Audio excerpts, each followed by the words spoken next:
গ্রামের CID. Hello CID, আমার নাম রুকিয়া। আমার মেয়েকে আমি খুঁজে পাচ্ছি না।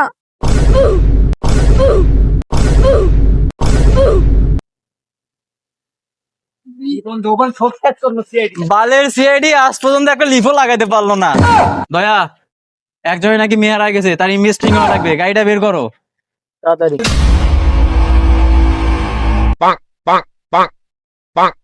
ম্যাম, আপনি কান্না করছেন কেন? আমার মেয়ে হারাইছে, আমি কান্না করবো না তো আপনি কান্না করবেন? ম্যাম, ডিটেলস নাও, ম্যামের মেয়ের ডিটেলস নাও, সাথে ম্যামের নাম্বারটাও নিও। ডিটেলস গুলো সব নিতাছি। ম্যাডাম, আপনার নাম কি? আমার নাম রুকিয়া। আপনার মেয়ের নাম কি ম্যাম? আমার মেয়ের নাম নাদিয়া। স্যার, এটা কি নাদিয়া XX02? তোমার এত কিছু জানা দরকার কি? না স্যার, নাদিয়া XX02 না, নাদিয়া আমার মাইয়া। নাদিয়া XX02 বুঝি না। আপনার নাম্বারটা চাইছে স্যার, আপনার নাম্বারটা দেন। 01 ফাঁক ফাঁক। অভিজিৎ তুই চুপ থাক। আপনি ছড়া কইলেন না নাম্বার কইলেন?